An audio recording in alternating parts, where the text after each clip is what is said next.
அடுத்தது பார்த்தீங்கன்னா எக்காலங்கள். அல்லேலூயா. எக்காலங்களை பற்றி இந்த வேதத்தில் சொல்லப்படுகிறது. எக்காலங்கள்னா நம்ம இன்ஸ்ட்ருமெண்ட்ஸ் மாதிரி சாதா ஒரு மியூசிக்கு போடுகிற ஒரு சாதனம் அல்ல.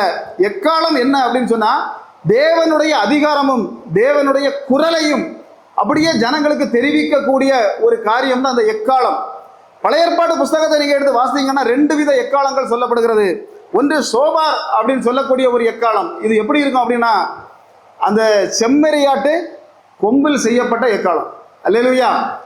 செம்மறியாட்டு கொம்பில் செய்த எக்காலம், இதை ஊதுவாங்க. இன்னொரு எக்காலமும் எண்ணாகமத்தில் சொல்லப்பட்டிருக்கிறது. எண்ணாகமம் 10வது அதிகாரத்தில் வெள்ளியினால் ஒவ்வொரு ஜனங்களும் வீட்டில் இருக்கக்கூடிய வெள்ளிகளை கொண்டு வந்து அதில் செய்யப்படக்கூடிய எக்காலங்கள் அப்படின்னு சொல்லி சில எக்காலங்களை சொல்லப்பட்டுகிறது. அல்லேலூயா.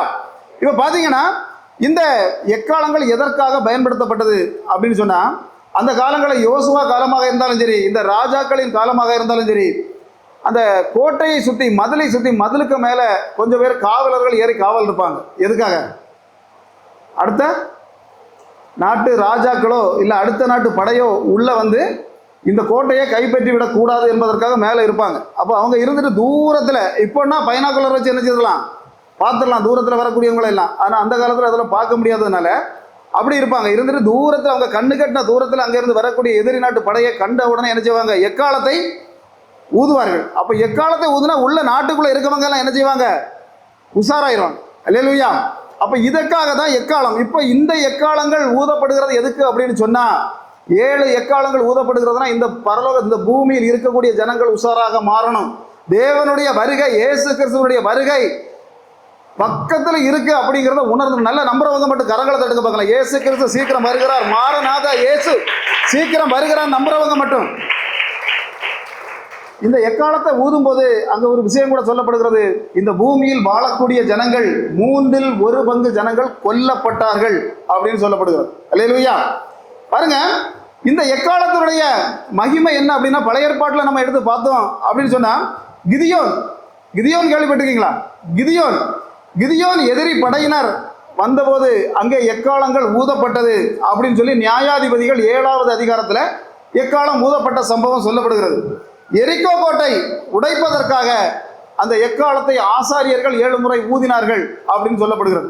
நிச்சயமாக எக்காலம் ஊதப்படும் அந்த நாட்களில் என்னுடைய குடும்பங்களுக்கு, என்னுடைய பிள்ளைகளுக்கு ஒரு விடுதலை உண்டுன்னு சொல்றவங்க மட்டும் நல்ல கரங்களை தட்டுக்க பார்க்கலாம். அல்லேலூயா. பாருங்க, இந்த எக்காலத்தின் நாட்களில்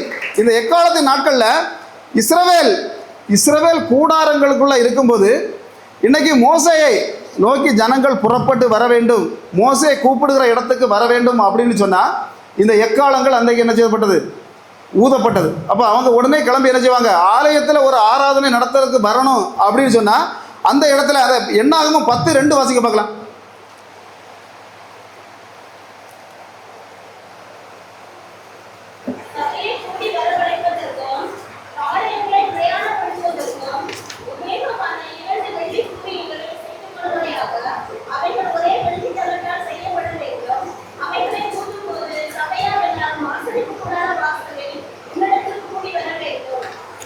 என்ன செய்யணும், எக்காலம் ஊதின உடனே சபைகள் எல்லோரும் அந்த இடத்துக்கு கூடி வர வேண்டும். அப்போ இன்னைக்கு ஊதப்படுகிற எக்காலம் எல்லாம் சபைக்கு ஜனங்கள் இன்னைக்கு பாஸ்டர் சொன்னாங்க 10 மணினா கரெக்டாக என்ன செய்யணும், 10 மணிக்கு கண்டிப்பாக என்ன செய்யணும், வரணும். அல்லேலூயா. அப்போ இந்த எக்காலங்கள் ஊதுகிறது எதுக்கு அப்படின்னு சொன்னால் சபையெல்லாம் கூடி வரணும், தேவ நாமத்தை ஆராதிக்கணும், தேவனுடைய வருகையை பற்றி அறிந்து கொள்ளப்பட வேண்டும். இதுக்கு தான் இந்த கடைசி காலங்களில் எக்காலங்கள் ஊதப்படுகிறது. அப்படி என்ன ஒரு விஷயம் அங்கே சொல்லப்படுகிறது, ராஜாக்களின் முடிவு சூட்டு நாட்களில் என்ன செய்யணும், எக்காலம் ஊதப்பட வேண்டும். பார்த்தீங்கன்னா ராஜாக்கள் 1:39 வாசிக்க பார்க்கலாம். 1 ராஜாக்கள் 1:39.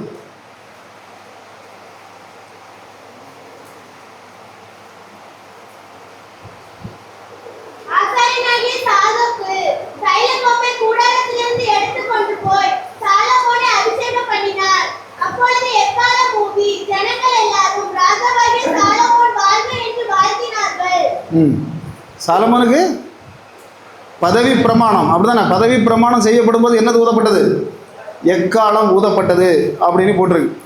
அப்போ சாலமோன் வந்து எத்தனாவது பையன்? சாலமோன் பைபிள் படி சரியாக வாசித்தா அவர் வந்து 10வது மகன். அல்லேலூயா.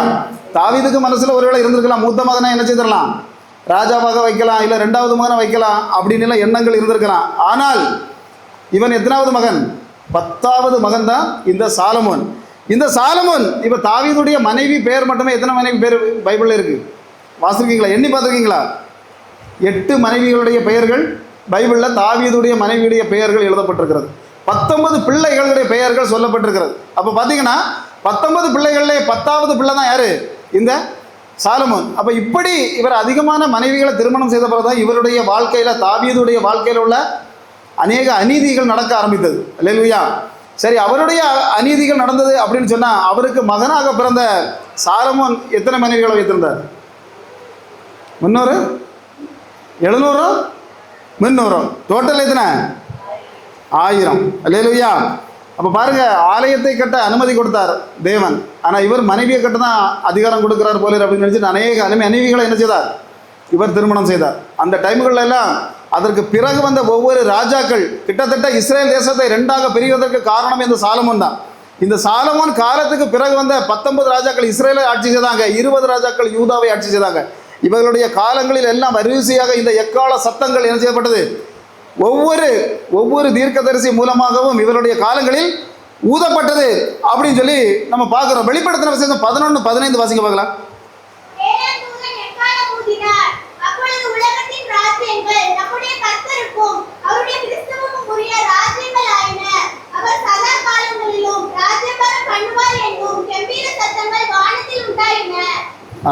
நீங்கள் வீட்டில் போய் வேதாகமத்தை வாசிங்க. 6 எக்காலங்கள் ஊதும் போதும் பயங்கரமான அழிவுகள் சொல்லப்படும், பயங்கரமான அழிவுகள் சொல்லப்படுகிறது. ஆனால் இந்த 7வது எக்காலம் ஊதம் போடும்போது ஒரு அழிவும் சொல்லப்படவில்லை. அங்கே என்ன சொல்லப்படுகிறதுனா, இயேசு கிறிஸ்து ராஜாதி ராஜாவாக ஆட்சியில் அமரப்போகிறார். அதாவது அதனால தான் பழைய ஏற்பாடு எப்பவுமே புதிய ஏற்பாடுடைய நிழல். சாலமோன் ஆட்சிக்கு வரும்போது எக்காலம் ஊதப்பட்டது. அதுதான் இது 7வது எக்காலம் ஊதப்படும் போது இயேசு கிறிஸ்து 1000 வருட அரசாட்சியில் அமரப்போகிறார். நீங்கள் அந்த வேதாகமத்தில் அந்த வசனங்களை பாருங்க. 6 எக்காலங்கள் ஊத ஊத ஊத பயங்கரமான பேரழிவுகள் எல்லாம் இந்த பூமியில் சம்பவிக்கிறதாக வேதாகமம் சொல்லுகிறது. அல்லேலூயா. அந்த 7வது எக்காலம் ஊதி தேவனுடைய அந்த ராஜ்யத்தில் நாம கூட இருக்கணுமா இருக்கண்டாமா? நல்ல கரங்களை தட்டுங்க பார்க்கலாம். அல்லேலூயா.